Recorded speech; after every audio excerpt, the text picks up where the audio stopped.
ലോകമെമ്പാടും ഈ സമയത്ത് ഗ്രേസ് കമ്മ്യൂണിറ്റി TV എന്ന വെബ്സൈറ്റിലൂടെയും ടെലിവിഷൻ ചാനലുകളിലൂടെയും ഞങ്ങളെ വീക്ഷിക്കുന്നവരെ യേശു ക്രിസ്തുവിൻ്റെ നാമത്തിൽ വന്ദനം ചെയ്യുന്നു. വെങ്ങാനൂരിനടുത്ത് ഒരു സ്ഥലത്ത് നിന്നാണ്, തിരുവനന്തപുരം ജില്ലയിൽ, നിങ്ങളുമായി സംസാരിക്കുന്നത്. ഇവിടെ ഇന്ന് തടിച്ചുകൂടിയിരിക്കുന്ന ആയിരങ്ങൾ ദൈവിക ജീവനെ സ്വീകരിക്കുവാനായിട്ട് ഒരുങ്ങിയിരിക്കുന്നു. ടെലിവിഷൻ പ്രേക്ഷകരെയും ഈ നടക്കുന്ന വലിയ ആത്മീയ സംഗമത്തിലേക്ക് യേശു ക്രിസ്തുവിൻ്റെ നാമത്തെ സ്വാഗതം ചെയ്തുകൊണ്ട് തുടർന്നുള്ള വചന കേൾവിക്കായി നമ്മൾ മൂവ് ചെയ്യുന്നു. യോഹന്നാൻ എഴുതിയ സുവിശേഷത്തിലേക്ക് നമുക്ക് വേഗത്തിൽ വരാം. യോഹന്നാൻ എഴുതിയ സുവിശേഷത്തിൻ്റെ ഒരു തീമാണ് ഞാൻ പ്രധാനമായിട്ട് എടുക്കുന്നത്. ഇവിടെ നിന്നപ്പോൾ യേശു പറഞ്ഞു, യേശുവിലുണ്ടായിരുന്ന ജീവനെ പലരും സ്വീകരിക്കാൻ വേണ്ടി പോവുകയാണ്. യേശുവിലുണ്ടായിരുന്ന ജീവനെ പലരും സ്വീകരിക്കാൻ വേണ്ടി പോവുകയാണ്. ആ ജീവനെക്കുറിച്ചുള്ള പരാമർശങ്ങളാണ് പ്രധാനമായിട്ട് ഇപ്പം നടത്തുന്നത്. അതുകൊണ്ട് തന്നെ എല്ലാ പരാമർശങ്ങളും മറ്റും നടത്തുവാനായിട്ട് കഴിയുകയില്ല. എന്നാൽ കുറച്ച് പരാമർശങ്ങൾ വേഗത്തിൽ നടത്തുവാനായിട്ട് കർത്താവിൻ്റെ കൃപയിൽ ശരണപ്പെടുകയാണ്. പ്രധാനമായിട്ട് യോഹന്നാൻ്റെ സുവിശേഷത്തിൽ നിന്നാണ് ഈ ദിവസങ്ങളിൽ ഞാൻ പ്രധാനമായിട്ട് ചിന്തിക്കുന്ന ചിന്തകൾ. 1-ാം അധ്യായത്തിൻ്റെ 4-ാമത്തെ വാക്യം ഞാൻ ആരംഭത്തിലൂടെ വായിക്കും. 3:15, 3:16, 3:36, 5:24, 5:39, 5:40, 5:41 ഈ വാക്യങ്ങളെല്ലാം നമ്മളിവിടെ വായിക്കുകയാണ്. So turn with me to Gospel of John chapter number 1 verse number 4. യോഹന്നാന്റെ സുവിശേഷം 1-ാം അധ്യായത്തിന്റെ 4-ാമത്തെ വാക്യത്തിലേക്ക് വേഗത്തിൽ വന്നാട്ടെ. അവനിൽ ജീവനുണ്ടായിരുന്നു, ജീവൻ മനുഷ്യരുടെ വെളിച്ചമായിരുന്നു. അവനിൽ ജീവനുണ്ടായിരുന്നു, ജീവൻ മനുഷ്യരുടെ വെളിച്ചമായിരുന്നു. വെളിച്ചം ഇരുളിൽ പ്രകാശിക്കുന്നു, വെളിച്ചം ഇരുളിൽ പ്രകാശിക്കുന്നു, ഇരുളോ അതിനെ പിടിച്ചടക്കിയില്ല, ഇരുളോ അതിനെ പിടിച്ചടക്കിയില്ല. ഈ വാക്യത്തിൽ നിങ്ങളൊന്ന് കണ്ടാട്ടെ. അവനിൽ ജീവനുണ്ടായിരുന്നു. യേശുവിനെയാണ് ഇവിടെ അവനിൽ എന്ന് വിശേഷിപ്പിച്ചിരിക്കുന്നത്. ഇങ്ങനെ ഞാൻ ആ വാക്കിന് വിവരണം തരാം. അവിടുത്തെയിൽ ഒരു ജീവൻ ഉണ്ടായിരുന്നു. ആ ജീവൻ മനുഷ്യരുടെ വെളിച്ചമായിരുന്നു. ഈ ജീവൻ കൊടുത്താണ് മനുഷ്യനെ ദൈവം ആദിയിൽ തന്നെ സൃഷ്ടിച്ചത്. ഉൽപ്പത്തിയിൽ 1-ാം മനുഷ്യനെ ദൈവം സൃഷ്ടിക്കുമ്പോൾ അവൻ്റെ മൂക്കിൽ ജീവശ്വാസം ദൈവം ഊതിയപ്പോഴാണ് അവൻ ജീവനുള്ള ദേഹിയുടെ ഉടമസ്ഥനായി തീർന്നത്, ജീവനുള്ള ദേഹിയായി തീർന്നത്. മറ്റൊരു വാക്കിൽ പറഞ്ഞാൽ മനുഷ്യനിൽ ദൈവത്തിൻ്റെ ജീവാംശം പ്രവേശിച്ചപ്പോഴാണ് ഈ ജീവാംശത്തോടുകൂടെ മനുഷ്യൻ ജീവനുള്ളവനായി മാറിയത്. മനുഷ്യനിൽ അന്ന് പ്രവേശിച്ച ആ ജീവാംശം മനുഷ്യരുടെ വെളിച്ചമായിരുന്നു, മനുഷ്യനിലെ ആത്മാവായിരുന്നു. അത് ആ വാക്യത്തിൽ കാണുന്നു. ഒന്നുകൂടെ ആ 4-ാം വാക്യം ഒന്ന് വായിച്ചു. അവനിൽ ജീവനുണ്ടായിരുന്നു, ജീവൻ മനുഷ്യരുടെ വെളിച്ചമായിരുന്നു, ജീവൻ മനുഷ്യരുടെ വെളിച്ചമായിരുന്നു. ഈ വെളിച്ചം ദൈവം മനുഷ്യന് കൊടുത്തത് ആത്മാവിലായിരുന്നു. ഈ വെളിച്ചം ആത്മാവായിരുന്നു. അത് രണ്ടിനും തെറ്റില്ല. അത് രണ്ടും നിങ്ങൾക്ക് കൂടുതൽ ആശയം കിട്ടുമെങ്കിൽ അത് രണ്ടും എടുത്താൽ നിങ്ങൾക്ക് മനസ്സിലാകും. യേശുവിൽ ദൈവത്തിൽ ഉണ്ടായിരുന്ന ഒരു ജീവനാണ് 1-ാം മനുഷ്യന് തന്നെ ദൈവം കൊടുത്തത്. ആ ജീവനോട് കൂടെയാണ് മനുഷ്യൻ ജീവനുള്ള ദേഹിയായി തീർന്നത്. അതാണ് ആ വാക്യത്തിൽ കാണുന്നത്. അവനിൽ ജീവനുണ്ടായിരുന്നു, ജീവൻ മനുഷ്യരുടെ വെളിച്ചമായിരുന്നു. മനുഷ്യരുടെ വെളിച്ചം എന്നിവിടെ വിശേഷിപ്പിച്ചിരിക്കുന്നത് ആത്മാവിനെയാണ്. ജീവശ്വാസം ഊതിയോടുകൂടിയാണ് ആത്മാവുള്ള മനുഷ്യനുണ്ടായത്. ആ വാക്യത്തിൽ നിങ്ങൾക്ക് പറയുന്ന ആശയം കൂടുതൽ ഇപ്പം മനസ്സിലാവുമെന്ന് ചിന്തിക്കുന്നു. ദൈവം മനുഷ്യനെ സൃഷ്ടിച്ചിട്ട് തൻ്റെ ജീവനെയാണ് ദൈവം അവൻ്റെ ഉള്ളിലേക്ക് അയച്ചത്. എന്നാൽ പാപത്തിൽ മനുഷ്യൻ നഷ്ടപ്പെടുത്തിയത് ഈ ജീവനെയാണ്. ഹല്ലേലൂയ. അതുകൊണ്ടാണ് യേശുക്രിസ്തുവിലൂടെ പിന്നെയും ഈ ജീവനെ പുനരുദ്ധരിക്കുവാൻ ദൈവം പദ്ധതി ഒരുക്കിയത്. കരങ്ങളെ അടിച്ചുകൊണ്ട് ഒന്ന് യേശുവിന് മഹത്വം കൊടുത്തേ. എത്ര പേർക്ക് ഞാൻ ഈ പറയുന്ന മനസ്സിലാകുന്നുണ്ട്? എത്ര പേർക്ക് ഞാൻ ഈ പറയുന്ന മനസ്സിലാകുന്നുണ്ട്? എല്ലാവരും ഒന്ന് ചേർന്ന് കരമൊന്നടിച്ച് കർത്താവിനൊന്ന് മഹത്വം കൊടുത്താട്ടെ. ഹല്ലേലൂയ. ജീവനുണ്ടായിരുന്നു, ജീവൻ മനുഷ്യരുടെ വെളിച്ചമായിരുന്നു. അപ്പം മനുഷ്യൻ്റെ വിളക്കായി അല്ലെങ്കിൽ മനുഷ്യനിൽ ആക്റ്റീവായി ദൈവം ഒരു ജീവനെ കൊടുത്താണ് അയച്ചിരുന്നത്. ആ ജീവൻ മനുഷ്യൻ്റെ വെളിച്ചമായിരുന്നു. ഈ ജീവനുള്ള മനുഷ്യനായിരുന്നു ലോകത്തിൽ ജീവിച്ചുകൊണ്ടിരുന്നത്. ഈ ജീവനുള്ള മനുഷ്യനിൽ നിന്നാണ് ആ ജീവനെ സാത്താൻ അപഹരിച്ചു കളഞ്ഞത്. ഹല്ലേലൂയ. ഈ ജീവൻ അന്ന് മനുഷ്യൻ പ്രാപിച്ചത് ഒന്നും ചെയ്തിട്ടല്ല. പിന്നീട് യേശുവിലൂടെയും ഈ ജീവനെ സ്വീകരിക്കുന്നതും ഒന്നും ചെയ്തിട്ടല്ല. അന്ന് ദൈവം അത് കൊടുക്കുകയായിരുന്നു, ഇന്നും ദൈവം അത് കൊടുക്കുകയാണ്. മനുഷ്യൻ്റെ ആദത്തോട് അനുവാദം ചോദിച്ചിട്ടല്ല ഈ ജീവനെ കൊടുത്തത്, നിങ്ങളോടും അനുവാദം ചോദിച്ചിട്ടല്ല ഈ ജീവനെ കൊടുക്കുന്നത്. ആദത്തിൽ ജീവനെ കൊടുത്തു, വിശ്വസിക്കുന്ന നിങ്ങൾക്കും അതേ ജീവനെ തന്നു. താഴേക്ക് അത് വിശദീകരിക്കുമ്പോൾ കൂടുതൽ മനസ്സിലാകും. യോഹന്നാന്റെ സുവിശേഷം 1-ാം അധ്യായത്തിന്റെ 4-ാം വാക്യത്തിൽ മനുഷ്യരുടെ വെളിച്ചമായിരുന്ന ജീവൻ എന്ന പ്രയോഗമാണെങ്കിൽ, പിന്നീട് യോഹന്നാന്റെ സുവിശേഷത്തിൽ വരുമ്പോൾ ആ ജീവന്റെ ഇപ്പുറത്തൊരു പദവും കൂടെ ഇടുന്നുണ്ട്. എന്താ പദം എന്നറിയോ? നിത്യജീവൻ. ചേർന്ന് പറഞ്ഞാട്ടെ, നിത്യജീവൻ. കരങ്ങളെ ഒന്ന് ഉയർത്തി പറഞ്ഞാട്ടെ, നിത്യജീവൻ. ഹല്ലേലൂയ. എന്താ പറഞ്ഞേ? നിത്യജീവൻ. ഹല്ലേലൂയ. 3:15-16 ഒന്ന് ശ്രദ്ധിച്ചാട്ടെ. അവനിൽ വിശ്വസിക്കുന്നവർക്ക്, അവിടുത്തെയിൽ വിശ്വസിക്കുന്നവർക്ക്, യേശുവിൽ വിശ്വസിക്കുന്നവർക്ക്. 3:15 3:15. അവനിൽ വിശ്വസിക്കുന്ന ഏവനും നിത്യജീവൻ പ്രാപിക്കേണ്ടതിന് തന്നെ, നിത്യജീവൻ പ്രാപിക്കേണ്ടതിന് തന്നെ തന്റെ ഏകജാതനായ പുത്രനിൽ. അപ്പൊ ദൈവം തന്റെ ഏകജാതനായ പുത്രനെയും ഭൂമിയിലേക്ക് അയച്ചതിന്റെ പിന്നിലെ ഏറ്റവും പരമപ്രധാനമായ ഉദ്ദേശം ഇതായിരുന്നു. പുത്രനിൽ വിശ്വസിച്ചുകൊണ്ട് പിതാവിലുള്ള ഈ ജീവനെ എല്ലാവരും സ്വീകരിക്കുക. ഹല്ലേലൂയ. നിത്യജീവന്റെ അവകാശികളാക്കി എന്നെയും നിങ്ങളെയും തീർക്കുവാൻ വേണ്ടിയാണ് പുത്രനെ അയച്ച് ഈ ജീവനെ എനിക്കും നിങ്ങൾക്കും വേണ്ടി തന്നത്. അതാണ് വാക്യത്തിൽ വാക്യം. തൻ്റെ ഏകജാതനായ പുത്രനിൽ. എന്നോട് ചേർന്ന വാക്യം അറിയാവുന്നവരൊന്ന് കരങ്ങളെ ഒന്ന് ഉയർത്തിക്കൊണ്ടെന്ന് പറഞ്ഞ്, ആ 2 കരങ്ങളെ ഉയർത്തിക്കൊണ്ടെന്ന് പറഞ്ഞ്, തൻ്റെ ഏകജാതനായ, ഒന്ന് ചേർന്ന് പറഞ്ഞ്, തൻ്റെ ഏകജാതനായ പുത്രനിൽ വിശ്വസിക്കുന്ന ഏവരും നശിച്ചു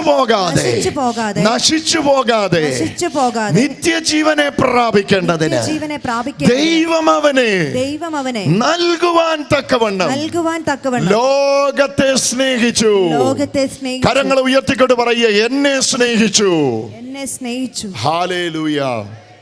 അപ്പൊ ഈ വാക്യത്തിൽ ഒരു കാര്യം വ്യക്തമാണ്. തൻ്റെ ഏകജാതനായ പുത്രനെ തന്നതിൻ്റെ പിന്നിൽ ദൈവത്തിന് ഒരൊറ്റ ഉദ്ദേശമേ ഉള്ളൂ. ഈ ജീവനെ നിങ്ങളും ഞാനും സ്വീകരിക്കുക എന്നുള്ളതായിരുന്നു.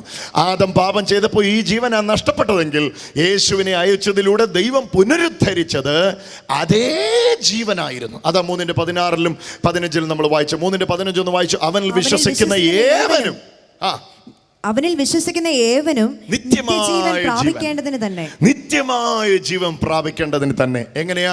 വിശ്വസിച്ചോണ്ട്, പുത്രനിൽ വിശ്വസിച്ചോണ്ട് നിത്യമായ ജീവൻ. എന്നോട് ചേർന്നെന്ന് പറഞ്ഞു, പുത്രനിൽ വിശ്വസിച്ചോണ്ട് നിത്യമായ ജീവൻ ഞാൻ പ്രാപിക്കേണ്ടതിന് വേണ്ടിയാണ് ദൈവം യേശുവിനെ എനിക്ക് വേണ്ടി താണഭൂമിയിലേക്ക് അയച്ചത്. കരങ്ങളെ അടിച്ചുകൊണ്ടൊന്ന് യേശുവിന് മഹത്വം കൊടുത്തേ. ദൈവം തൻ്റെ ഏകജാതനായ പുത്രനെ താണഭൂമിയിലേക്ക് അയച്ചതിൻ്റെ പിന്നിൽ ഒരൊറ്റ ഉദ്ദേശമേ ഉള്ളൂ. എന്തായിരുന്നു ആ ഉദ്ദേശം എന്നറിയോ? പുത്രനിൽ വിശ്വസിച്ചുകൊണ്ട് ഞാൻ നിത്യജീവനെ പ്രാപിക്കേണ്ടതിന്. ഇനി താഴേക്ക് യേശു വന്നത് എന്തിനാണ്? യേശു വന്നപ്പോൾ എന്താ പറഞ്ഞത്? ഈ വിഷയങ്ങളൊക്കെ ഒന്ന് പഠിച്ചാൽ ഞാൻ കൂടുതൽ ഈ ആശയം നിങ്ങൾക്ക് മനസ്സിലാക്കുവാനായിട്ട് കഴിയും. 10-ാം അധ്യായത്തിൻ്റെ, യോഹന്നാന്റെ സുവിശേഷം 10-ാം അധ്യായത്തിൻ്റെ 10-ാമത്തെ വാക്യം ഒന്ന് ദയവായി ശ്രദ്ധിച്ചാട്ടെ. ജോൺ 10:10. യോഹന്നാൻ 10:10. മോഷ്ടിപ്പാനും അറപ്പാനും, മോഷ്ടിപ്പാനും അറുക്കുവാനും മുടിപ്പാനുമല്ലാതെ കള്ളൻ വരുന്നില്ല. അവർക്ക് ജീവൻ ഉണ്ടാകുവാനും. ഓ ഹല്ലേലൂയ. പിശാച് വന്നത് എന്തിന്? കർത്താവ് വന്നത് എന്തിന്? അതാ ഈ വാക്യം 10:10. യോഹന്നാൻ 10:10. അടിവരയിടേണ്ടവർ അടിവരയിട്ടു, ശ്രദ്ധിക്കേണ്ടവർ ശ്രദ്ധിച്ചു. എന്തിനാ യേശു വന്നേ? മോഷ്ടിക്കാനും അറക്കാനും മുടിക്കാനും അല്ലാതെ. കള്ളൻ വരുന്നില്ല. കള്ളൻ അന്ന് വന്നത് മോഷ്ടിക്കാനാ കേട്ടോ. ഏദനിൽ കള്ളൻ വന്നത് മോഷ്ടിക്കാൻ വേണ്ടിയാ. എന്താ മോഷ്ടിച്ചോണ്ട് പോയത്? ദൈവം കൊടുത്തതാ മോഷ്ടിച്ചേ. എന്നതായിരുന്നു ദൈവം കൊടുത്തേ? ദൈവിക ജീവൻ. ജീവൻ കൊടുത്ത, ജീവനുള്ള ദേഹിയാക്കി തീർത്തേ. ആ ജീവനെയാണ് ദൈവം മനുഷ്യന് പിന്നെയും ഉദ്ധരിച്ചു കൊടുക്കുവാൻ വേണ്ടി യേശുവിനെ താണഭൂമിയിലേക്ക് അയച്ചത്. ഈ വാക്യം നിങ്ങൾ ശ്രദ്ധിച്ചേ. പിശാച് വന്നത് അറുക്കാനും മുടിക്കാനുമാ. ആ വാക്യം ഒന്നുകൂടെ വായിച്ചു മോനെ. മോഷ്ടിപ്പാനും അറപ്പാനും മുടിപ്പാനും. പിശാച് വന്നത് മോഷ്ടിപ്പാനും അറുപ്പാനും അറുക്കാനും മുടിപ്പാനും അല്ലാതെ. ഓ അത് മൂന്നും ഒന്ന് ശ്രദ്ധിച്ച്. മോഷ്ടിക്കുക, അറുക്കുക, മോഷ്ടിച്ചോണ്ട് പോവുക, കൊണ്ടുപോയതിനെ അറക്കുക, മുടിച്ചു കളയുക. ഇതിനു വേണ്ടി ആ പിശാച് അല്ലെങ്കിൽ കള്ളൻ വന്നത്. പക്ഷെ കർത്താവ് വന്നതോ, അത് പറയുമ്പോൾ ഒന്ന് കരമടിച്ചു വേണേ സ്വീകരിച്ചോ കേട്ടോ. കർത്താവ് വന്നതോ എന്തിനാ യേശു വന്നേ? എന്തിനാ യേശു വന്നേ? ഒന്ന് പറഞ്ഞേ ഉറക്കെ പറഞ്ഞേ. എന്തിനാ കർത്താവ് വന്നേ? എല്ലാരും പറ, എന്തിനാ കർത്താവ് വന്നേ? അവർക്ക് ജീവൻ ജീവനുണ്ടാകാനും സമൃദ്ധിയായിട്ട് ഉണ്ടാകുവാനും. ജീവൻ എന്ന് പറഞ്ഞിട്ട് പറയുക, അതിന്റെ അർത്ഥം വലിയതായി തുറന്നുകൊണ്ട് പറയുക, സമൃദ്ധമായ ജീവൻ. എത്ര കോരിയാലും വറ്റാത്ത വെള്ളത്തെ കുറിക്കുന്നതാണ് സമൃദ്ധമായ വെള്ളം. എൻ്റെ ബ്രദറെ, എല്ലായിടത്തും വെള്ളത്തിന് ക്ഷാമമാണ്, പക്ഷെ കർത്താവിൻ്റെ കൃപയാ ഞങ്ങൾക്ക് സമൃദ്ധമായിട്ട് വെള്ളമുണ്ടെന്ന് പറഞ്ഞാൽ അതിൻ്റെ അർത്ഥം എന്നാ? കോരും തോറും നിറയുകയാ, എടുക്കും തോറും നിറയുകയാ. ഇവിടെ അതേ പദം തന്നെയാ ഉപയോഗിച്ചിരിക്കുന്നേ. യേശു വന്നത് അറ്റപ്പറ്റ ജീവൻ ഉണ്ടാകാനല്ല. യേശു വന്നത് ജീവൻ ഇച്ചിരി അഡ്ജസ്റ്റ് ചെയ്ത് നിങ്ങൾക്ക് തന്നിച്ചു പോകാനല്ല. യേശു വന്നത് സമൃദ്ധമായ ജീവൻ. കരങ്ങളെ അടിച്ചുകൊണ്ട് ആ ജീവനെ ഇപ്പോൾ തന്നെ ഒന്ന് സ്വീകരിക്കാൻ തുടങ്ങിക്കേ ദൈവമക്കളെ. സമൃദ്ധമായ ജീവൻ. ഒന്ന് വിശ്വാസത്താൽ വായി തുറന്ന് ഏറ്റു പറഞ്ഞേ, സമൃദ്ധമായ ജീവൻ. ഒന്ന് ചൂടോടെ ഇരുന്ന് ഒന്ന് കർത്താവിന് ഒന്ന് മഹത്വം കൊടുത്ത്. സമൃദ്ധമായ ജീവൻ. യേശു വന്നത് എന്തിനാണെന്നറിയാമോ? ജീവൻ തരാൻ വേണ്ടിയല്ല, സമൃദ്ധമായ ജീവൻ. ഇന്ന് ഈ വചനത്തിൽ നിന്നോട് ഞാനൊരു വാക്ക് പറയാൻ പോവാ. എവിടെയൊക്കെ അറുക്കലും മുടിക്കലും മോഷ്ടിക്കലും നടക്കപ്പെട്ടോ അവിടെയല്ല ഇന്ന് ഞാൻ ഈ വചനം പറഞ്ഞുകൊണ്ടിരിക്കുമ്പോൾ ഒരു ജീവൻ തള്ളിക്കറിക്കൊണ്ടിരിക്കയാ. അതേത് ജീവനാണെന്നറിയാമോ? സമൃദ്ധമായ ജീവൻ. ഹല്ലേലൂയ. ഞാൻ ഇന്ന് ആയിരങ്ങളെ അഭിസംബോധന ചെയ്യുമ്പം എനിക്ക് കാണാൻ കഴിയുന്നു, പല വീടുകളിലും ഈ മോഷണം നടന്നിരിക്കയാ. നിങ്ങൾ അനുഭവിക്കേണ്ടത് പലതും അവൻ മോഷ്ടിച്ചുകൊണ്ട് പോയിരിക്കയാ. മുടിച്ചിട്ടിരിക്കുന്ന വീടുകൾ എൻ്റെ കൺമുമ്പിലുണ്ട്, മുടിച്ചിട്ടിരിക്കുന്ന ഭാവികൾ എൻ്റെ കൺമുമ്പിലുണ്ട്. തകർത്തുടച്ച് ഇനി ജീവിതമില്ല എന്ന് ചിന്തിക്കുന്നവർ എൻ്റെ മുമ്പിൽ ഇരിപ്പുണ്ട്. ഇന്ന് വിരൽ ചൂണ്ടിക്കൊണ്ട് ഞാൻ അവരോട് പറയട്ടെ, എത്ര മുടിച്ചാലും മുടിക്കാൻ കഴിയാത്ത, എത്ര അപഹരിച്ചാലും അപഹരിക്കാൻ കഴിയാത്ത ഒരു ജീവൻ ഇന്ന് രാത്രി ഇവിടെ വ്യാപരിക്കുന്നുണ്ട്. അത് യേശുവിന്റെ ജീവനാണ്. അത് നിങ്ങളിലേക്ക് ഒന്ന് കരമടിച്ച് വേണമെങ്കിൽ ഒന്ന് മഹത്വം കൊടുത്ത് സ്വീകരിച്ചു. ആ ജീവൻ ഇതിനകത്ത് വ്യാപരിച്ചു കൊണ്ടിരിക്കുന്നു. അറുക്കലും മുടിക്കലും മോഷ്ടിക്കലും ഇന്ന് പകൽ ഇവിടുന്ന് കെട്ടിക്കൊണ്ടിരിക്കുന്നു. കരങ്ങളെ അടിച്ചുകൊണ്ട് യേശുവിന് മഹത്വം കൊടുത്തു. കരം ഉയർത്തിക്കൊണ്ട് ആ കരങ്ങളെ ഒന്ന് ചേർത്ത് അടിച്ചുകൊണ്ട്, ആ ഉയർത്തിയ കരങ്ങളൊന്ന് ചേർത്ത് അടിച്ചുകൊണ്ട് സർവശക്തനെ ഒന്ന് സ്തുതിച്ച് ആരാധിക്കാൻ തുടങ്ങിക്കേ. ആ ജീവൻ ഒരറ്റം മുതൽ മറ്റേ അറ്റം വരെ വിശ്വസിക്കുന്നവർക്ക് വേണ്ടി അത് വ്യാപരിച്ചിറങ്ങിക്കൊണ്ടിരിക്കുന്നു. ഇതാകുന്നു അതിന്റെ സമയം. അറുക്കലും മുടിക്കലും മോഷ്ടിക്കലും ഇന്ന് രാത്രി തീരുന്നു.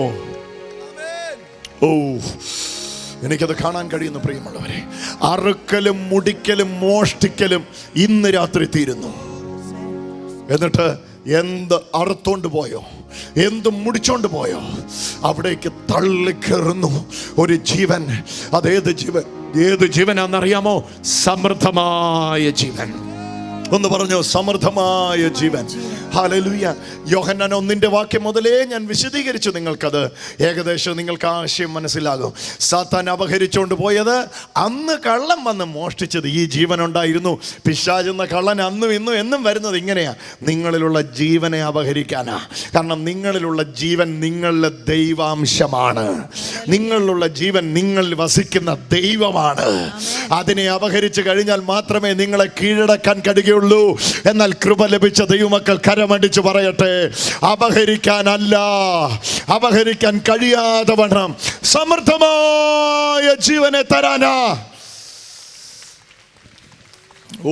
അത് തുടിക്കുന്നു. ആ ജീവൻ ഇപ്പോൾ തന്നെ വിശ്വസിക്കുന്ന കുടുംബങ്ങളിലേക്ക് വ്യാപരിച്ചു കൊണ്ടിരിക്കുന്നു.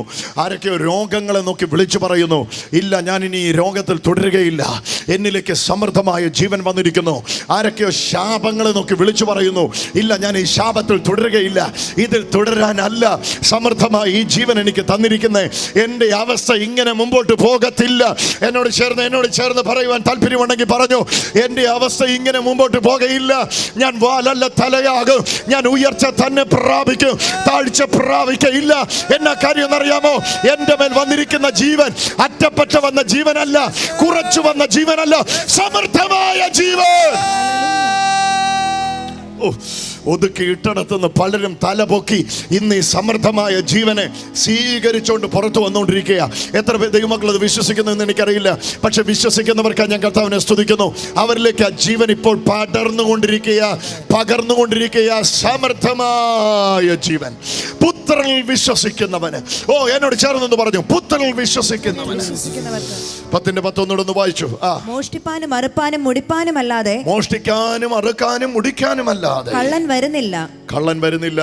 അവർക്ക് ജീവൻ ഉണ്ടാകുവാനും അവർക്ക് ജീവൻ ഉണ്ടാകാൻ സമൃദ്ധിയായിട്ട് ഉണ്ടാകുവാനും അത്രേ ഞാൻ വന്നിരിക്കുന്നത്. ഹല്ലേലൂയ. 10-ാം അധ്യായത്തിന്റെ 28-ാം വാക്യം കൂടെ ഒന്ന് നോക്കിക്കേ. 10-10 പറഞ്ഞു, മോഷ്ടിപ്പാനും അറുക്കാനും മുടിക്കാനും അല്ല ഞാൻ വന്നത്, കള്ളം വന്നതിന് വേണ്ടിയാ. എന്നാൽ എന്തെല്ലാം അവൻ അപഹരിച്ചോണ്ട് പോയോ അതെല്ലാം സമൃദ്ധമായിട്ട് തരാൻ വേണ്ടിയാ ഞാൻ വന്നത്. ഇനി സമൃദ്ധമായത് കിട്ടിക്കഴിയുമ്പോൾ അവസ്ഥയാണ് 10:28. ജോൺ 10:28. 10:28. ഞാൻ അവയ്ക്ക് നിത്യജീവൻ കൊടുക്കുന്നു. ഞാൻ അവയ്ക്ക് നിത്യജീവനെ കൊടുക്കുന്നു. അവ ഒരു നാളും നശിച്ചു പോകയില്ല. ഹല്ലേലൂയ. ഒന്ന് പദത്തിനായിട്ട് ഒന്ന് കരമടിച്ച് കർത്താവിനെ സ്തുതിക്കൂ. ഞാൻ അവർക്ക് നിത്യജീവനെ കൊടുക്കുന്നു, അവ ഒരു നാളും നശിച്ചു പോകയില്ല. ആരും അവയെ എന്റെ കയ്യിൽ നിന്ന് പിടിച്ചു പറിക്കയില്ല. ഹല്ലേലൂയ. ഇന്ന് ഏദനിൽ നടന്ന അതേ പഴയ പാമ്പ് നിങ്ങൾക്ക് ലഭിച്ച പുതിയതിനെ മോഷ്ടിക്കാൻ സാധ്യതയുണ്ട്. അതുകൊണ്ടാണ് ഈ വചനം ഉറപ്പ് തരുന്നേ. ഒരുത്തനും പിടിച്ചു പറിക്കാൻ പറ്റാത്തതാ ഞാൻ ഇനി അവർക്ക് കൊടുക്കുന്നേ. അതാ നിങ്ങൾക്ക് ലഭിച്ചിരിക്കുന്നത്. എത്ര പേരത് കേൾക്കുന്നുണ്ട്? ഒരുത്തനും പിടിച്ചു പറിക്കാൻ പറ്റാത്തതാ ദൈവം നിങ്ങൾക്ക് തന്നിരിക്കുന്നേ. ആർക്കും ആ ജീവൻ ഒരൊറ്റ മുതൽ വ്യാപരിച്ചു കൊണ്ടിരിക്കുന്നു. ആർക്കും അപഹരിക്കാൻ കഴിയാത്തത് നിങ്ങളുടെ സൗഖ്യത്തെ, നിങ്ങളുടെ വിടുതലിനെ, നിങ്ങളുടെ അത്ഭുതത്തെ. ഒരു നല്ല ജോലിക്ക് വേണ്ടി പ്രാർത്ഥിക്കുന്നില്ലേ?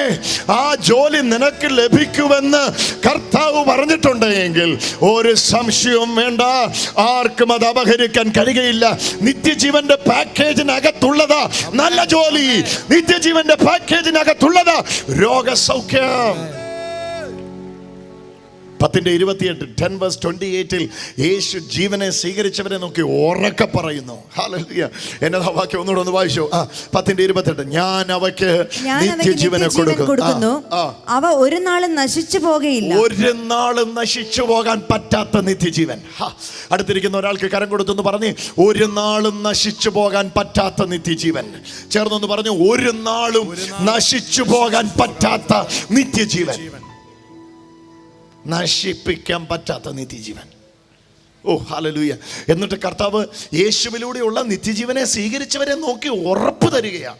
10:28 ഞാൻ അവർക്ക് നിത്യജീവനെ, അവയ്ക്ക് നിത്യജീവനെ കൊടുക്കും, അവർ ഒരു നാളും നശിച്ചു പോകയില്ല. ആരും അവയെ എന്നോട് ചേർന്നൊന്ന് പറഞ്ഞു, ആരും അവയെ എന്റെ കയ്യിൽ നിന്ന് പിടിച്ചു പറിക്കുകയുമില്ല. ഹല്ലേലൂയ. കരമടിച്ചൊന്ന് യേശുവിനെ മഹത്വം കൊടുത്തു. 10-ാം അധ്യായം മുഴുവൻ നിങ്ങൾ വായിച്ചാൽ അറിയാം, ഞാൻ നല്ല ഇടയനാകുന്നു. നല്ല ഇടയൻ ആടുകൾക്ക് വേണ്ടി തൻ്റെ ജീവനെ കൊടുക്കുന്നു. ഞാൻ വാതിൽക്കൽ കൂടെ നടന്നു വന്ന നല്ല ഇടയനാണ്. ഞാൻ പുറകിലൂടെ വന്നകത്ത് കയറിയവനല്ല, ഞാൻ വാതിലിലൂടെ നടന്നു വന്നവനാണ്. അവരെന്നെ അറിയും, ഞാൻ അവരെ അറിയും. ഞാൻ അവരെ ആടുകളായി കാണും, അവരെന്നെ ഇടയനായിട്ട് കാണും. അത് അവിടെയാ തുടങ്ങുന്നത്. ഞാൻ 27 മുതൽ വേണമെങ്കിൽ ഒന്ന് വായിച്ചു. നിങ്ങളോ എൻ്റെ ആടുകളുടെ ഞാൻ അവയെ അറിയുകയും അവ എന്നെ അനുഗമിക്കുകയും ചെയ്യുന്നു. നിങ്ങളോ എൻ്റെ ആടുകളുടെ കൂട്ടത്തിലുള്ളവരല്ലായകയാൽ എന്നെ വിശ്വസിക്കുന്നില്ല. എൻ്റെ ആടുകൾ എൻ്റെ ശബ്ദം കേൾക്കുന്നു. ഞാൻ അവയെ അറിയുകയും അവ എന്നെ അനുഗമിക്കുകയും ചെയ്യുന്നു. ഞാൻ അവയ്ക്ക് നിത്യജീവനെ കൊടുക്കുന്നു, അവ ഒരു നാളും നശിച്ചു പോകയില്ല. എൻ്റെ ആടുകളിൽ ഒരെണ്ണം പോലും നശിച്ചു പോകത്തില്ല. എത്ര പേര് വിശ്വസിക്കുന്നു ആ പദത്തെ? ഇത് ഇടയന്റെ വാക്കാ, ഗുഡ് ഷെപ്പേർഡിന്റെ വാക്കാ, ഇത് നല്ല ഇടയന്റെ വാക്കാ. ഇത് എത്ര പേര് ഇത് വിശ്വസിക്കും? അവ ഒരു നാളും നശിച്ചു പോകയില്ല. യേശുവിടെ ഉറപ്പ് പറയും, ഞാൻ ആ ജീവനെ കൊടുത്തിരിക്കുന്ന ഒരെണ്ണം പോലും ഒരു നാളും നശിച്ചു പോകയില്ല. ഇന്ന് നാശത്തിന്റെ വക്കിലായിരിക്കാം നിൽക്കുന്നേ.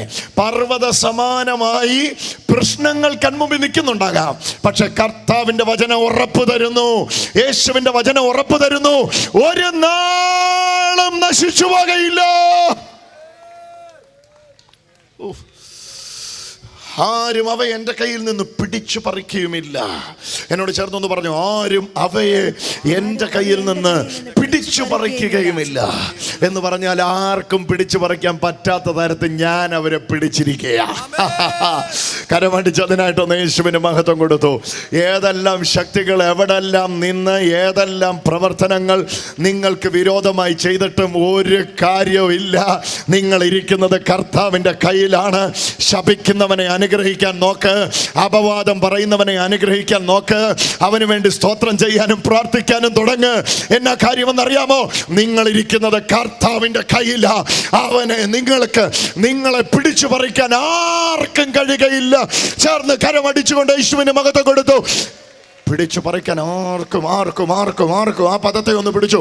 ആർക്കും കഴിയുകയില്ല, ഒന്നിനും കഴിയുകയില്ല. കാരണം നമ്മെ കർത്താവ് പിടിച്ചിരിക്കുകയാണ്. എന്നെ യേശു പിടിച്ചിരിക്കുകയാണ്. ഒന്ന് ചേർന്ന് പറഞ്ഞു, എന്നെ കർത്താവ് പിടിച്ചിരിക്കുകയാണ്. യേശു എന്നെ പിടിച്ചിരിക്കുകയാണ്. വേണ്ട പോക്കോ. യേശു എന്നെ പിടിച്ചിരിക്കുകയാണ്. ചേർന്ന് പറഞ്ഞു, യേശു എന്നെ പിടിച്ചിരിക്കുകയാണ്. കർത്താവ് എന്നെ പിടിച്ചിരിക്കുകയാണ്. ഉറക്കെ പറഞ്ഞു, യേശു എന്നെ പിടിച്ചിരിക്കുകയാണ്. ഇനി വേറെ ആരും എന്നെ പിടിക്കേണ്ട ആവശ്യമില്ല. യേശു എന്നെ പിടിച്ചിരിക്കുകയാണ്. എന്നിട്ട് യേശു ഇവിടെ ഉറപ്പ് തരികയാണ്, എൻ്റെ കയ്യിൽ നിന്ന് അവരെ ആരും പിടിച്ചു പറിക്കുകയില്ല. അടുത്തിരിക്കുന്ന ആളോടൊന്ന് കരം കൊടുത്തൊന്ന് പറഞ്ഞ്, യേശുവിൻ്റെ കയ്യിൽ നിന്ന് നിങ്ങളെ ആരും പിടിച്ചു പറിക്കുകയില്ല. ഒന്നിനും നിങ്ങളെ പിടിച്ചു പറിക്കാൻ കഴിയുകയില്ല. രോഗം ഇന്ന് നിങ്ങളെ പറിച്ചുകൊണ്ട് പോകുന്ന പോലെ നിങ്ങൾക്ക് തോന്നിയേക്കാം. ഈ ക്യാൻസർ നിങ്ങളോട് പറയുന്നുണ്ടാകാം, നിന്നെയും കൊണ്ടേ പോകുള്ളടി, നിന്നെയും കൊണ്ടേ പോകുവള്ളടാ. നീ ഇന്ന് അനുഭവിക്കുന്ന ഏതെങ്കിലും പ്രശ്നങ്ങൾ നിങ്ങളെയും എന്നെയും തകർത്തിട്ട് നിന്നെ കൊണ്ടേ പോകത്തുള്ളൂ എന്ന് പറയുന്നെങ്കിൽ അതിനെ നോക്കിയിട്ട് പറ, പിടിച്ചു പറിക്കാൻ ഒക്കത്തില്ല, പിടിച്ചു പറിച്ചുകൊണ്ട് പോകാൻ കഴിയുകയില്ല. ഹല്ലേലൂയ. അതിൻ്റെ മധ്യത്തിൽ ഞാൻ ജയാളിയാ എന്ന് വിശ്വസിക്കുന്നവർക്കായി ഒരു വലിയ അഭിഷേകം ഇതിനകത്ത് വ്യാപരിച്ചു കൊണ്ടിരിക്കുന്നു. ഇന്ന് ഞാനത് പറയുമ്പോൾ തന്നെ പിടിച്ചു പറിക്കുവാൻ വന്നിരിക്കുന്ന പല ശക്തികളും പിന്തിരിഞ്ഞോടുന്നു. അവരെ എൻ്റെ കയ്യിൽ നിന്ന്, ഒന്ന് പറഞ്ഞു, അവരെ എൻ്റെ കയ്യിൽ നിന്ന് ഹല്ലേലൂയ പിടിച്ചു പറിക്കാൻ ആർക്കും കഴിയുകയില്ല. ഹല്ലേലൂയ. ഇന്ന് ആ ജീവൻ മോഷ്ടിക്കാനോ 4 വാക്യങ്ങളെ ഞാൻ പറഞ്ഞുള്ളൂ കേട്ടോ. എന്നിട്ട് 2ാം ഭാഗം ഞാൻ പിന്നെയും പറയാം. ഒന്നാമത് ഞാൻ പറഞ്ഞത് 1:4. അവനിൽ ജീവൻ ഉണ്ടായിരുന്നു, ആ ജീവൻ മനുഷ്യരുടെ വെളിച്ചമായിരുന്നു. ആ വെളിച്ചത്തെയാണ് ആദം എന്ന് പറയുന്ന 1ാം മനുഷ്യൻ നഷ്ടപ്പെടുത്തിയത്. എന്നാൽ ഇത് 3:15 വിശ്വസിക്കുന്ന ഏവനും അതേ ജീവൻ കൊടുക്കുവാൻ ദൈവം യേശുവിനെ അയച്ചിരിക്കുന്നു. തൻ്റെ ഏകജാതനായ പുത്രനിൽ വിശ്വസിക്കുന്ന ഏവനും നശിച്ചു പോകാതെ നിത്യജീവനെ പ്രാപിക്കേണ്ടതിന് ദൈവം അവനെ നൽകുവാൻ തക്കവണ്ണം ലോകത്തെ സ്നേഹിച്ചു. 3:16 ലോകത്തെ സ്നേഹിച്ചു എന്ന് പറഞ്ഞ ദൈവം 10:10 വന്നപ്പോൾ ഞാൻ ആ വാക്യം വായിച്ചപ്പോൾ നിങ്ങൾക്ക് കൂടുതൽ മനസ്സിലായി കഴിഞ്ഞു. പിശാച് വന്നത് അറുക്കാനും മുടിക്കാനുമാ. പിശാച് എന്തിനെയൊക്കെ അറുക്കാനും മുടിക്കാനും മോഷ്ടിപ്പാനും വന്നുവോ, പക്ഷെ യേശു വന്നത് ജീവനുണ്ടാകാനും സമൃദ്ധമായ ജീവൻ, ഒന്ന് ചേർന്ന് പറഞ്ഞു, സമൃദ്ധമായ ജീവൻ ഉണ്ടാകാനും വേണ്ടിയാണ് കർത്താവ് വന്നത്. അടുത്ത പദത്തിൽ ഞാൻ പറഞ്ഞത് ഇങ്ങനെയാണ്, ഈ യേശുവിലൂടെയുള്ള നിത്യജീവനെ നിങ്ങൾ ഒരിക്കൽ പ്രാപിച്ചോ, നിങ്ങളെ ആ ജീവൻ വിടത്തില്ല. That's everlasting. നിത്യജീവൻ എന്ന വാക്കിന്റെ അർത്ഥം എന്നാ? നിത്യമായിട്ടുള്ള ജീവൻ എന്ന അർത്ഥം. ഒരു നാളും അത് ഉതിർന്നു പോകുകയില്ല. ആ വാക്യം 2ാമത് ഞാൻ വായിച്ച വാക്യം ഒരു പ്രാവശ്യം കൂടെ വായിച്ചു. 10:28. ഞാൻ അവയ്ക്ക് നിത്യജീവനെ കൊടുക്കുന്നു, അവ ഒരു നാളും നശിച്ചു പോകുകയില്ല. ആരും അവയെ എൻ്റെ കയ്യിൽ നിന്ന് പിടിച്ചു പറിക്കുകയുമില്ല. ഇനി എന്താണ് നിത്യജീവൻ? എങ്ങനെയത് പ്രാപിക്കാൻ കഴിയും? ഇപ്പൊ എല്ലാവർക്കും മനസ്സിലായി, യേശുവിൽ ഒരു ജീവൻ ഉണ്ടായിരുന്നു, യേശുവിലൂടെ ഇത് കിട്ടുമെന്ന് മനസ്സിലായി. പക്ഷേ അതിന്റെ വചനം എന്താ? 12ാം അധ്യായത്തിന്റെ 50ാമത്തെ വാക്യം, 12:50. 12:50 വാക്യം. അവന്റെ കൽപ്പന നിത്യജീവൻ എന്ന് ഞാൻ അറിയുന്നു. 17:3 നമുക്ക് തൊടാം, എന്നിട്ട് നമുക്ക് തിരിച്ചു വരാം. ഏക സത്യദൈവമായ നിന്നെയും, 17:3 യോഹന്നാൻ 17:3, ഏക സത്യദൈവമായ നിന്നെയും നീ അയച്ചിരിക്കുന്ന യേശുക്രിസ്തുവിനെയും അറിയുന്നത് തന്നെ നിത്യജീവൻ. ഒന്ന് പറഞ്ഞേ, ഏക സത്യദൈവമായ നിന്നെയും നീ അയച്ചിരിക്കുന്ന യേശുക്രിസ്തുവിനെയും അറിയുന്നത് തന്നെ നിത്യജീവൻ. അറിഞ്ഞവരുടെ ഉള്ളിൽ ഇതുണ്ട്. ഓ ഹല്ലേലൂയ. ഏക ദൈവമായ നിന്നെയും നീ അയച്ച യേശുവിനെയും വിശ്വസിക്കുന്നവന്റെ ഉള്ളിൽ ഇതുണ്ട്. ഇതെന്നാ പറ്റിയതാ? ബോൺ ടി വി വന്ന അസ്ഥികൾക്ക് ടി വി വന്ന എത്ര നാളായി ഇത് ഈ സ്ഥിതിയിലായിട്ട്? 4 കൊല്ലം. ഇന്ന് വിശ്വസിക്കുന്നുണ്ടോ ഈ കൈയുടെ അവസ്ഥ മാറുവാന്ന്? ഉറപ്പാണോ? ഉറപ്പാണോ?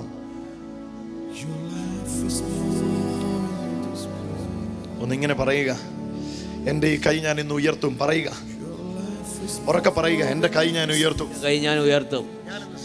ഞാനിന്ന് സൗഖ്യമാവും. യേശുവിന്റെ സമൃദ്ധമായ ജീവനെ, യേശുവിന്റെ സമൃദ്ധമായ ജീവനെ ഞാൻ അനുഭവിക്കും. ആർക്കും അത് അപഹരിക്കാൻ കഴിയുകയില്ല. ആർക്കും അത് അപഹരിക്കാൻ കഴിയില്ല. ഞാനത് അനുഭവിക്കും. ഞാനത് അനുഭവിക്കും. ആർക്കും അത് തടയാൻ കഴിയുകയില്ല. തടയാൻ കഴിയുകയില്ല. ഉറപ്പാണോ? വിശ്വസിക്കുക, വിശ്വസിക്കുക. എല്ലാവരും ഒന്ന് പ്രാർത്ഥിച്ച്. ചേട്ടൻ എഴുന്നേറ്റ് നിൽക്കുന്നതിന് പ്രയാസമില്ല അല്ലേ?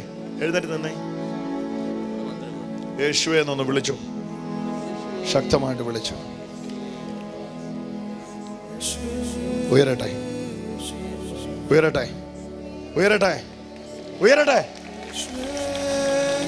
തുറന്നോ, അടച്ചോ, പല ആവർത്തി ചെയ്തോ, സ്പീഡ് ചെയ്തോ, ഇങ്ങനെ ചേർത്തടിച്ചോ, ഉയർത്തിപ്പിടിച്ച് ഓ കരമടിച്ചുകൊണ്ട് യേശുവിന് മഹത്വം കൊടുക്കുക. സമൃദ്ധമായ ജീവൻ. എന്നെ പറ്റി ഇവൾക്ക്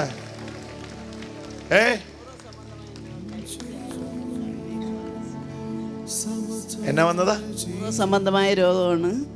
ന്യൂറോ.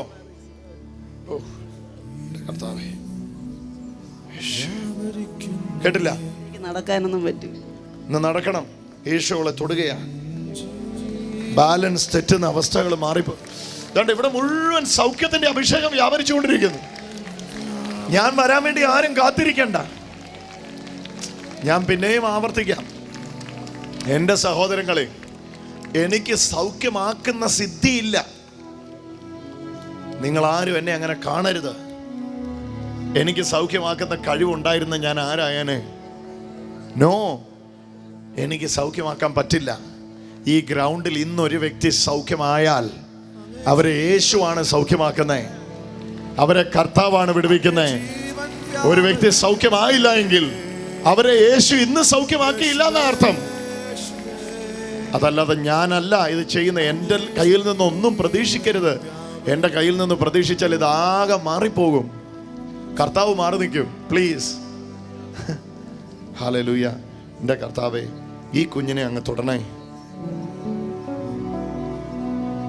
എവിടെ ഇതിന്റെ ട്രീറ്റ്മെന്റ് അമ്മ? ശ്രീചിത്ര മെഡിക്കൽ കോളേജിൽ. കർത്താവേ, ഈ കുഞ്ഞിനോട് കരുണയും കൃപയും തോന്നണമേ. അവിടുത്തെ പരിശുദ്ധ ആത്മാവിനാൽ ഈ കുഞ്ഞിനെ വിടുവിക്കണമേ. യേശുവിന്റെ അധികാരമുള്ള നാമത്തിൽ വൻ കാര്യങ്ങളുടെ പ്രവൃത്തി ശരീരത്തിൽ നടക്കട്ടെ. യേശുവിന്റെ നാമത്തിൽ. മോളെ, നിന്നെ യേശു തൊട്ടോ. എഴുന്നേറ്റോ, എഴുന്നേക്കാൻ പറ്റൂടാ. നീ എഴുന്നേക്കടാ മോനെ. ആ മക്കളെ, യേശു നിന്നെ തൊട്ടടാ. യേശു നിന്നെ തൊട്ടു.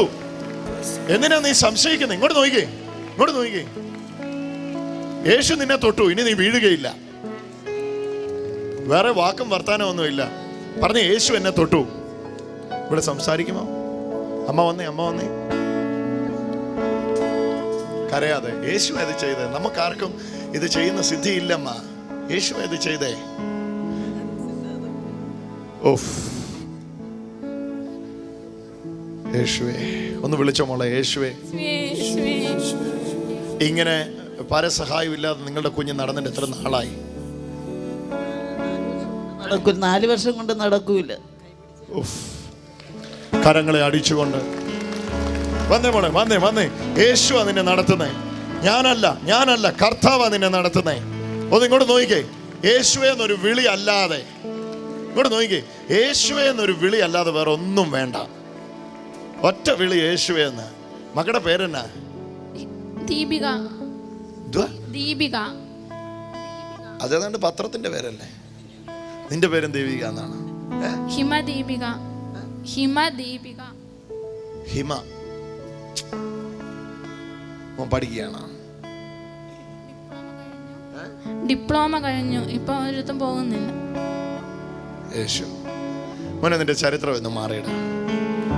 ഇവളുടെ തലയിൽ യേശുവിന്റെ സ്പർശനം നടക്കുന്നു. ഇവളുടെ തലയിൽ യേശുവിന്റെ സ്പർശനം നടക്കുന്നു. ഇവിടെ ഒന്ന് പിടിച്ചോണം. ഇവളുടെ ശരീരത്തിൽ നിന്ന് ഇപ്പോൾ ഒരു നിഴൽ ഒഴിഞ്ഞു പോയിക്കൊണ്ടിരിക്കുകയാണ്.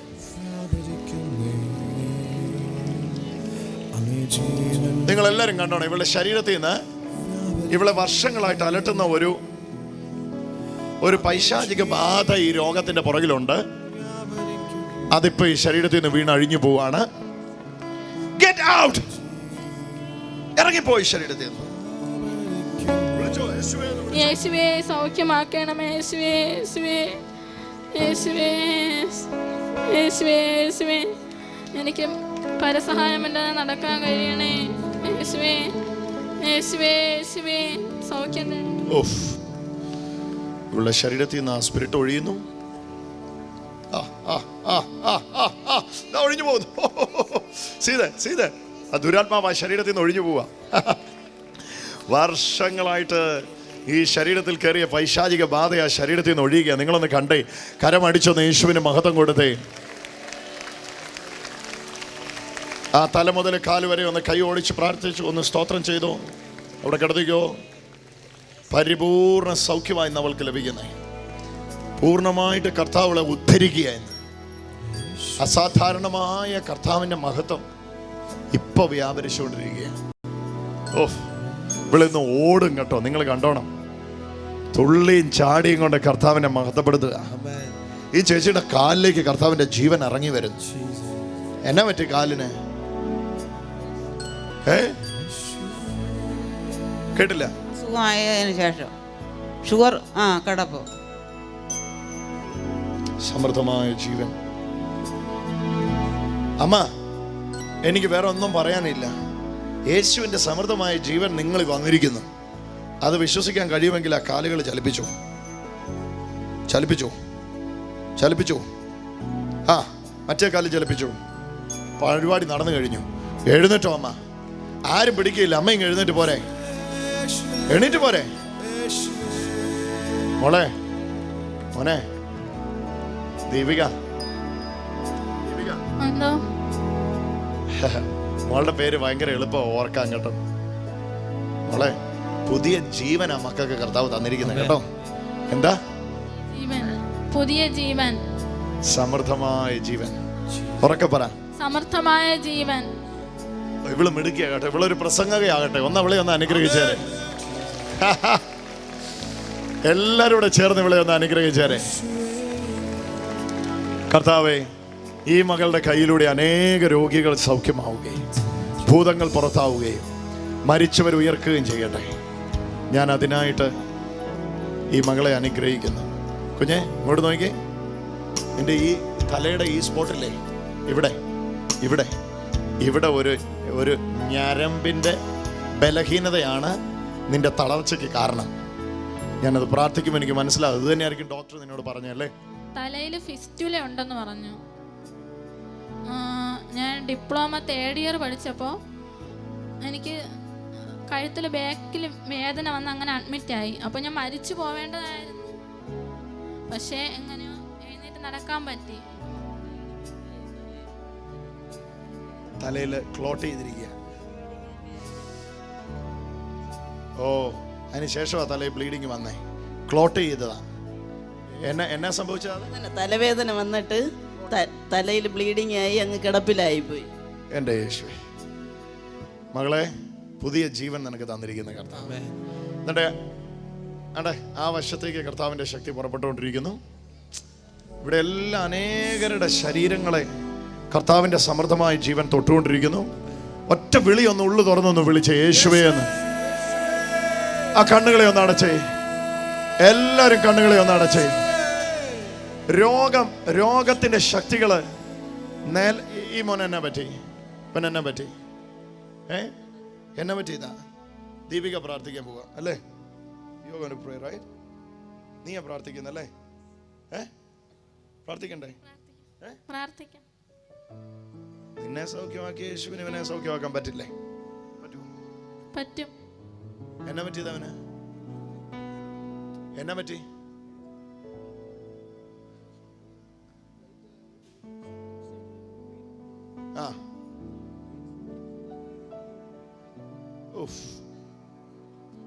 എന്റെ കർത്താവേ,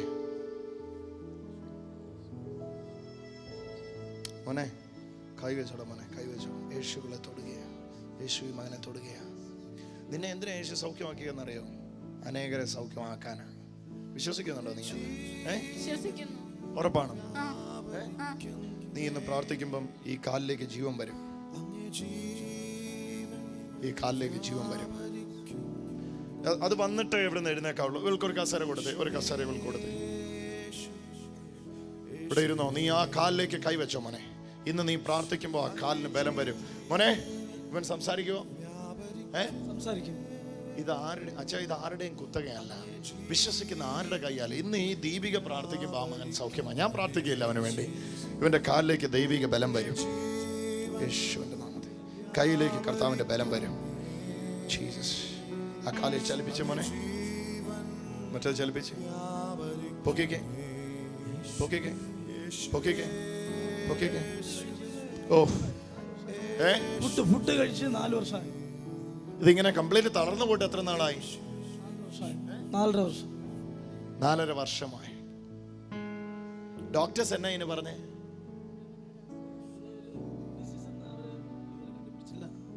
അവർ പറഞ്ഞു ഇതൊരു ഡിസീസ് ഇല്ല, അസുഖമില്ലെന്ന് പറയണ. അപ്പൊ നമുക്കുള്ള കർത്താവിനെ സൗഖ്യമാക്കാൻ വേണ്ടിയുള്ളതാ.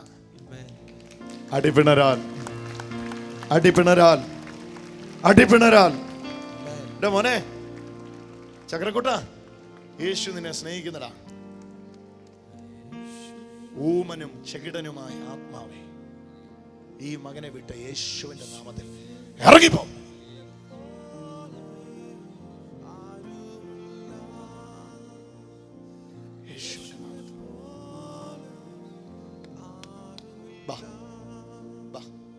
മോനെ പാടാ മോനെ. എഴുന്നേറ്റ് വാ, എഴുന്നേറ്റ് വാ, എഴുന്നേറ്റ് വാ, എഴുന്നേറ്റ് വാ. മെന്റലി ഇറിറ്റേറ്റഡ് ആണല്ലേ? മെന്റലി ഇറിറ്റേറ്റഡ് ആയല്ലേ? മെന്റലി ഇറിറ്റേറ്റഡ് ആയിരിക്കുക. മോനെ, ഇവന് നിങ്ങളുടെ ഭാഷ എന്താ? ഇവനുമായിട്ട് കമ്മ്യൂണിക്കേറ്റ് ചെയ്യുന്ന ഏത് ഭാഷയാണ്? ഓക്കെ, അവനുമായിട്ട് സംസാരിച്ചേ.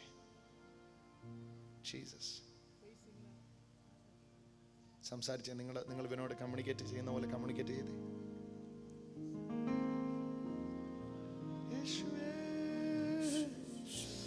ഓ ഹല്ലേലൂയ. ഇവനിലേക്ക് ആ ജീവൻ ഇങ്ങനെ സമൃദ്ധമായി. ദീപിക, എന്തോ ആയി? എന്തോ ആയി? എഴുന്നേക്കാറായോ? പ്രാർത്ഥിക്കുന്നുണ്ട്. പ്രാർത്ഥിക്കേ. കഴിയുമ്പോൾ ഇന്നവനെ നമുക്ക് എഴുന്നേൽപ്പിച്ച് നടത്തണം. ഇന്ന് തളർന്നു വന്നിരിക്കുന്ന അത്രയും മക്കൾ യേശുവെ എന്ന് വിളിച്ച് പ്രാർത്ഥിച്ചോ കേട്ടോ. ഇതിവിടെ നടക്കുമ്പോൾ തന്നെ നിങ്ങൾ യേശുവെ എന്ന് വിളിച്ചോ. പിടിപ്പിക്കുന്നവൻ കർത്താവ് ഇവിടെ വന്നിരിക്കുകയാണ്. അവിടുത്തെ അത്ഭുതം ഇവിടെ വന്നിരിക്കുകയാണ്. ഒരു സംശയവും വേണ്ട. അവിടുന്ന് ജീവിക്കുന്ന ദൈവമായിട്ട് വന്നിരിക്കുകയാണ്. യേശുവേ എന്ന് ആരൊക്കെ വിളിക്കുന്നോ അവരുടെ വിളി കേൾക്കാൻ അവിടത്തേക്ക് കഴിയും. അവരുടെ സങ്കടങ്ങൾ അറിയാൻ അവിടത്തേക്ക് കഴിയും. കാരണം അവിടുന്ന് ജീവിക്കുന്ന ദൈവമാണ്. മാനവജാതിയുടെ രക്ഷയ്ക്ക് വേണ്ടി താണഭൂമിയിലേക്ക് ഇറങ്ങി വന്ന ഏക സത്യ ദൈവമാണ് അവിടുന്ന്. ഇപ്പോൾ തന്നെ ആ നാമത്തെ വിളിച്ചോ. ആണ്ടെ ആ സൈഡിലേക്ക് മുഴുവൻ കർത്താവിൻ്റെ മഹത്വം വ്യാപരിച്ചുകൊണ്ടിരിക്കുന്നു. യേശുവിൻ്റെ ശക്തി വ്യാപരിച്ചുകൊണ്ടിരിക്കുന്നു. യേശുവേ എന്ന് വിളിക്കുന്ന ഓരോ ജീവിതങ്ങളുടെ മേല് ദാ ഈ എൻ്റെ ഇടത്തുവശത്തുള്ള അത്രയും പേരും യേശുവേ എന്ന് വിളിച്ചോ. വിളിച്ചോ ബ്രദറെ, വിളിച്ചോ, വിളിച്ചോ സിസ്റ്ററെ. യേശുവേ എന്ന് വിളിച്ചോ. കർത്താവേ എന്ന് വിളിച്ചോ. വിളിച്ചോ, വായി തുറന്ന് വിളിച്ചോ. എൻ്റെ യേശുവേ എന്ന് വിളിച്ചോ. നിങ്ങളെ തൊടാനായിട്ട് യേശുവിന് പറ്റും. ആ ശാപങ്ങളെ പൊട്ടിക്കുവാൻ കർത്താവിന് പറ്റും. ഈ മിനിറ്റിൽ തന്നെ അസാധാരണമായ ദൈവശക്തിയുടെ വ്യാപാരം ഈ ഗ്രൗണ്ടിലേക്ക് ഇറങ്ങി വരട്ടെ. യേശുവേ, ഞാൻ നിന്നെ വിടുവിക്കുന്ന യേശുവാകുന്നു. എൻ്റെ അടിപ്പിണരാൽ നിനക്ക് സൗഖ്യം വന്നിരിക്കുന്നു എന്ന് പറഞ്ഞ കർത്താവേ, യേശുവേ നാഥ, ഓരോ ശരീരങ്ങളെയും അവിടുന്ന് ഇപ്പോൾ തന്നെ സ്പർശിച്ചാട്ടെ. നിങ്ങളുടെ രോഗമുള്ള ഇടത്തേക്ക് കൈവച്ചുകൊണ്ട് യേശുവേ എന്ന് വിളിച്ചു. ആ സൗഖ്യമാക്കുന്ന കരം നിങ്ങളുടെ കരത്തിന് മീതെ ഇപ്പോൾ തന്നെ വെച്ചുകൊണ്ടിരിക്കുന്നു. കാൽ മുട്ടുകളെ യേശു തൊടുന്നു. തലയിലെ വേദനകളെ യേശു എടുത്തു മാറ്റുന്നു. ശാപകെട്ടുകളെ യേശു പൊട്ടിക്കുന്നു. അസാധാരണമായ ദൈവമഹത്വം വിശ്വസിക്കുന്ന ഓരോ ശരീരങ്ങളിലേക്കും പാഞ്ഞിറങ്ങിക്കൊണ്ടിരിക്കുന്നു. കർത്താവേ, കർത്താവേ എന്ന് വിളിച്ചു. യേശുവേ, യേശുവേ എന്ന് വിളിച്ചു. യേശുവേ, യേശുവേ എന്ന് വിളിച്ചു. യേശുവേ പരിശുദ്ധനേ, രാജാവേ അങ്ങേ വാഴ്ത്തിയിടുന്നീനാ. വീരനാം ദൈവമേ അങ്ങേ നമിച്ചിടുന്നേ. പരിശുദ്ധനേ, രാജാവേ അങ്ങേ വാഴ്ത്തിയിടുന്നീതാ